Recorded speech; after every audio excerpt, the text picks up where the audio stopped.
बोलिए प्रेम से श्री सद्गुरु महाराज की जय।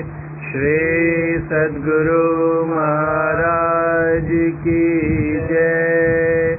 श्री सद्गुरु महाराज की जय। संत सद्गुरु महर्षि में ही परमहंस जी महाराज द्वारा रचित सत्संग योग भाग 4 से पाठ पैरा 51। स्थूल के फैलाव से सूक्ष्म का फैलाव अधिक होता है। विस्तार जो है स्थूल जितना फैलेगा उससे अधिक सूक्ष्म फैल सकता है। गुरु महाराज समझाया करते थे उदाहरण देकर कि एक सेर बर्फ यानी 1 किलो बर्फ लीजिए और रखिए तो कितनी जगह लेता है, कितनी दूर तक फैलता है। कितना भी पतला लेयर बना दीजिए तो कितनी दूर तक फैलेगा। और उसी को सूक्ष्म कर दीजिए, जल में परिवर्तित कर दीजिए पिघलाकर, तब कितनी दूरी तक फैल जाएगा। और उसको अगर वाष्प बना दिया जाए, जल वाष्प, तो वाटर वेपर पूरा का पूरा हॉल भर देता है, बड़े से बड़े हॉल को। तो जैसे जैसे सूक्ष्मता को कोई वस्तु प्राप्त होती जाती है उसका विस्तार, उसका फैलाव अधिक होता है। वही कहते हैं स्थूल के फैलाव से सूक्ष्म का फैलाव अधिक होता है। और सबसे सूक्ष्म कौन है? परमात्मा, अनादि अनंत। अनादि अनंत स्वरूपी से बढ़कर अधिक फैलाव और किसी का होना असंभव है, क्योंकि कहीं आदि ही नहीं है और अंत ही नहीं है, तो उससे ज्यादा कौन फैला हुआ होगा, उससे अधिक विस्तृतत्व किसका होगा। तो जिसका जो सूक्ष्म है वो उसका विस्तार अधिक होता है। और सबसे अधिक विस्तार किसका है? अनादि अनंत स्वरूपी परमात्मा का। इसलिए इस दृष्टि से भी ये क्या हो गया? सूक्ष्मतम हो गया, उनसे सूक्ष्म कोई नहीं हो सकता है। इसलिए यह सबसे अधिक सूक्ष्म है। स्थूल यंत्र से सूक्ष्म तत्व का ग्रहण नहीं हो सकता है। जैसे बड़ी दीवाल घड़ी के पेचकस से हाथ घड़ी के, कलाई की घड़ी के कलपुर्जों को नहीं खोला जा सकता है, वैसे ही स्थूल यंत्र से सूक्ष्म तत्व का ग्रहण नहीं हो सकता है। बाहर की और भीतर की सब इंद्रियां, बाहर की भी इंद्रियां और भीतर की भी इंद्रियां, हाथ, पैर, मुंह, लिंग, गुदा, ये 5 कर्मेंद्रियां हैं। और आंख, कान, नाक, चमड़ा, जीभ, ये 5 ज्ञानेंद्रियां हैं। ये 10 बाहर की इंद्रियां हो गई। कर्मेंद्रियां और ज्ञानेंद्रियां बाहर की इंद्रियां हैं। मन, बुद्धि, चित्त, अहंकार, ये 4 भीतर की इंद्रियां हैं। बाहर की और भीतर की सब इंद्रियां जिनके द्वारा बाहर व भीतर में कुछ किया जा सकता है, उस अनादि अनंत स्वरूपी परम प्रभु सर्वेश्वर से स्थूल और अत्यंत स्थूल हैं।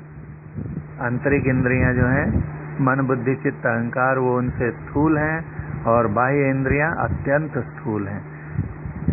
स्थूल और अत्यंत स्थूल हैं, इनसे वे ग्रहण होने योग्य कदापि नहीं। इंद्रिय मंडल तथा जड़ प्रकृति मंडल में रहते हुए उनको प्रत्यक्ष रूप से जानना संभव नहीं है। अतएव अपने को इनसे आगे पहुंचाकर उनको प्रत्यक्ष पाना होगा। इस कारण परम प्रभु सर्वेश्वर को प्रत्यक्ष रूप से प्राप्त करने के लिए अपने शरीर के बाहर का कोई साधन करना व्यर्थ है। क्योंकि बाहर कोई भी प्रयास, उद्यम, मनोरथ करेंगे तो बाह्य इंद्रियों के सहारे ही कर सकते हैं। और इंद्रियां उनकी तुलना में अत्यंत स्थूल हैं। स्थूल यंत्र से सूक्ष्म तत्वों का ग्रहण नहीं हो सकता है। इसलिए बाहर के प्रयासों के द्वारा परमात्मा को प्राप्त करना, मोक्ष को प्राप्त करना प्रत्यक्ष रूप से असंभव है, अतः व्यर्थ है। बाहरी साधन से जड़ात्मक आवरणों व शरीरों को पार कर कैवल्य दशा को प्राप्त करना अत्यंत असंभव है। और शरीर के अंतर ही अंतर चलने से आवरणों का पार करना पूर्ण संभव है।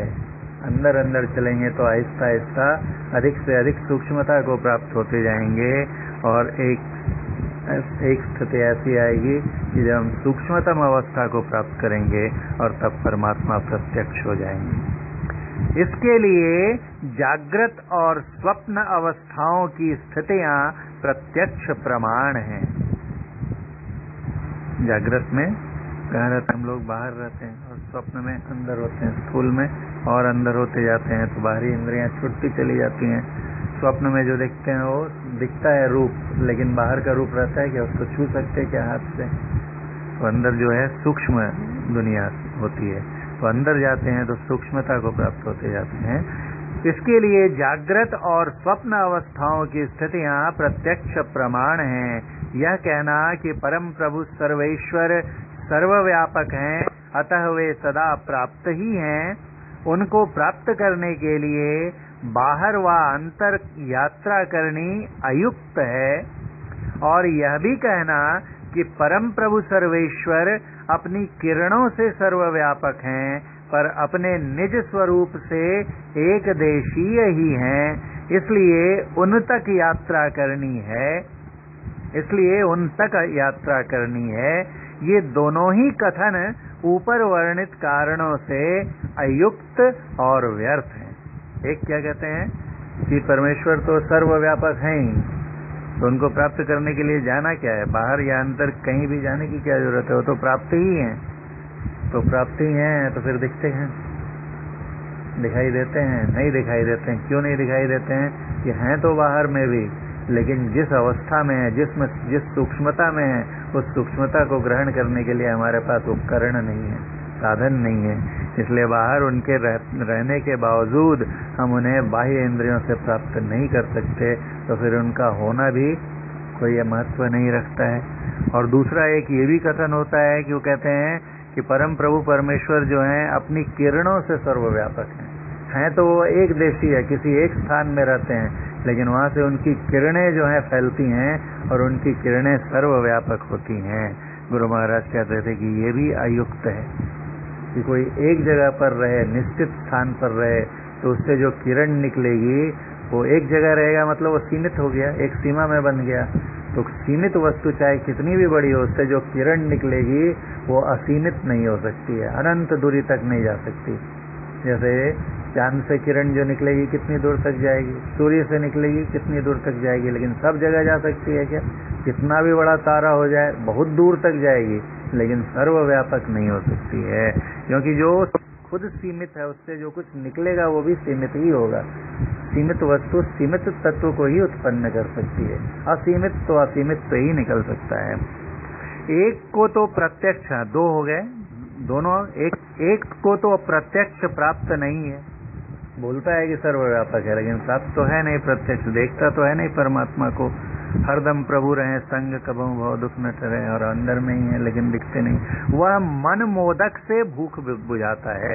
मोदक मतलब मिठाई, लड्डू भी बनाते हैं, गणेश भगवान को चढ़ाते हैं। मन मोदक मतलब है नहीं सामने, मन ही मन ख्याली पुलाव पका रहे हैं और उससे भूख मिटाने की कोशिश कर रहे हैं, तो मिटेगी कितनी भी सुंदर कल्पना कर लें। वह मन मोदक से भूख बुझाता है। कौन?